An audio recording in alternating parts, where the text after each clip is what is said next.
EURweb, it's Shakara here, and we are at the Critics' Choice celebration of Black cinema and television.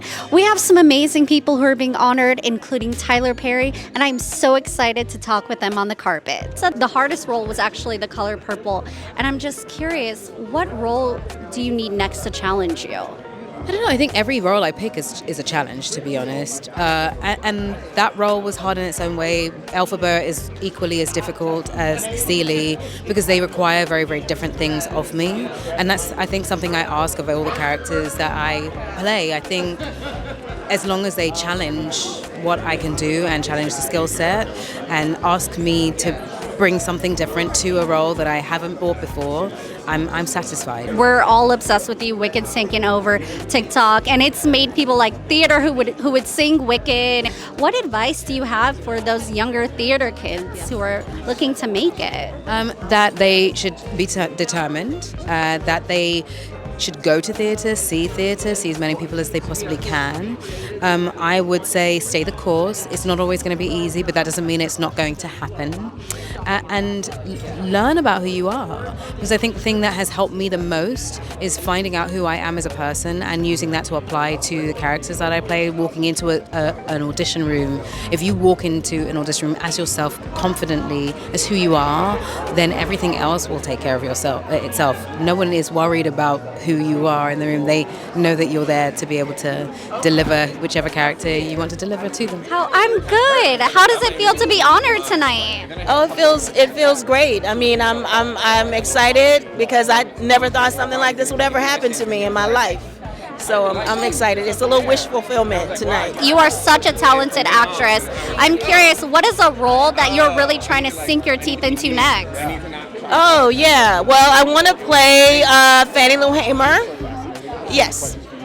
Period. Full stop. This new role, how did you get prepared? I mean, boxing, that's huge. Yeah, no, it is huge. It was very challenging on so many levels, emotionally, mentally, physically. And I'm just honored that I got to be a little part of Claressa's story and obviously push myself to a place that I never have before. I got to really challenge myself, and I think that was a blessing, So I was very, very happy and very honored. Oh my gosh, no, there's already such huge buzz. What are you hoping that audiences take away from this film? Ooh, I mean, there's a few things that I always say. I really want people to feel inspired because she is inspiring, coming from nothing and knowing that if you believe in yourself more than anybody else, you can achieve anything that you want to. So I think that's a huge thing that I'd love for people to take away. And also just shining a light on women athletes, that's just something that is so necessary and so needed. And obviously women athletes have had such an amazing year of progress and few years of progress. So hopefully this just adds to that progress and really makes people realize how amazing women athletes are and how interesting they are and fun to watch just as much as any other person that you see on the screen. So your career, it's just skyrocketing. And I'm just curious, is this what you saw for your life? Did you always know you were going to be a star? Hell no, not at all. I'm from the Bronx in New York, and I grew up with a tight-knit Dominican family who are not in the industry or understand acting at all. I just went to high school for it as a hobby and something I love to do, and then the rest was history, so I'm honored. How does it feel to be honored tonight? Crazy. I mean, I'm in a room full of people I want to work with, people I've worked with, people I've been watching work since I was a kid.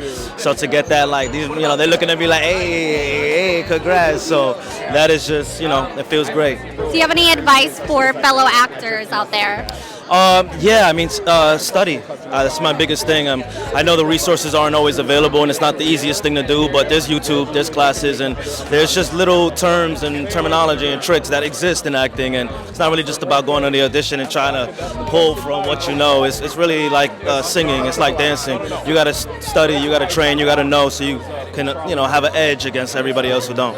How does it feel to be here tonight? You are among your peers. What are you feeling?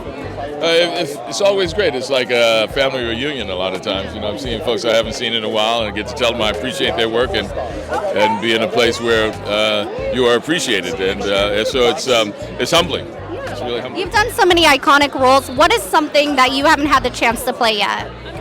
What I haven't had a chance to play yet, and I'm preparing for, is Othello, which I'm going to be playing next season. So I'm looking forward to that. That's something that I haven't done, and it's one of those landmark roles that you have to do at some point in your career. You guys are a mother and son, and your story is being brought to life. What was the experience, first of all, working together, but to bring your story to life? This is a blessing to have this opportunity to tell our story to the world. I never would have imagined this, but just working through this whole process of getting the first script written and coming together with this amazing group of people to tell the story, it was a family decision. We worked through it together. We talked about the issues, we talked about the script, what we were comfortable with, what we didn't like, and so throughout this whole process, we really just prayed together. We worked together on it, and now what's being shown is something that, as a family, we're proud of it and we can stand behind it. And I absolutely loved being to spend so much time with my son, and also watching the film because it was so authentic and so real. He and I were able to relive a lot of moments, and the challenging ones as well as the ones that were a blessing. So I think he and I have come a long way on our journey, but just to see it the way that it was put together, we are very proud of it, and we've had to cry through some things and kind of show some emotion, but those obstacles and those challenges, they helped us grow and they made us stronger.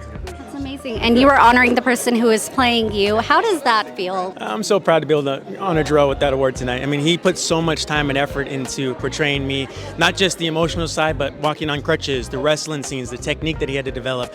He dedicated himself to it, and it was just an honor to see him go through the process of it, to step outside of his comfort zone in a number of ways, and really just to make me proud. And so that's a blessing to have met him and to have him tell my story. Thank you. So your project is getting a lot of buzz. What made you come onto this project? I was fortunate enough to be asked to read Colson Whitehead's book, The Nickel Boys, thinking about adaptation. And so, I mean, if you read it, you would want to adapt it too. I mean, I'm sure you've read it, but yeah. That's amazing. What is something that you hope the audience will get from the film? I hope that the audience has experiences, a genuine experience, right? Like that they know to some degree conceptually what it feels like to look from the inside of a person of color, what it looks like to be kind of raced in the world, and then also what it looks like to see the world as a beautiful place that's full of potential. You played so many iconic roles. What is something that you haven't played yet but is on your vision board, your bucket list? I want to do a really funny, sexy, romantic comedy of people of a certain age. I'd like to do a sci-fi, something really extraterrestrial, really out there. I'd love to do that. And I'm really excited because one of my dreams is coming true. I'm going to do a thriller with Malcolm Lee, one of the honorees tonight, that Blumhouse is doing, and it's very different for me. I'm excited about it. No, I'm excited, and I know any role you play is going to be amazing. And, I did a film, independent film, so it's not easy to find right now, but it's called Albany Road, and I'm not bragging, but I was just put on Hollywood Reporter's list for, possible nominees for Best Supporting Actress for Albany Road. So look for it. It should be back in the AMC theaters again in January and streaming soon. What is something that you learned for tonight? Something that I learned tonight, I learned that this event isn't going anywhere and it's going to keep growing. It's magnanimous and it's just getting bigger. And I learned that most of the people I've auditioned for are in the room tonight. A lot of flashbacks. Will there be more outfits? Of course. You can't just be a host and have one outfit. Listen, we not, as a black entertainer, we got to switch. White folks, they can keep the same thing on. But we got to do a couple of showers a day, you feel me? A couple of showers, make sure we get fresh and make sure we keep switching it up. Because black folk, we be sweating. And I got hyperhidrosis. That's right, ladies. With me, you'll drown. But you might like it. We're considered the GOAT. What is something you're planning to do next? I'm doing it all. I'm doing everything I want to do. Okay, I'm doing movies, TV, documentary, books, lecture series, traveling the world, raising my kids, taking vacations, providing for people, just doing all the things that I can with this one life I got. No, that is so inspirational. Do you have any advice for multi-hyphenates out there that want to do it all like you? Just keep doing it. To this day, I'm still doing it. But ain't nobody letting me. Ain't nobody letting me. I'm doing what I want to do because I'm doing what I want to do. See, hold on. See, my great grandmother and grandfather had to do what they were told to do. But they had this thing called faith. And they knew that somewhere down the line, people that look just like them ain't gonna have to do that. So I'm on full scholarship. They took the lash so I could take the cash. Why not me be a piece of the action?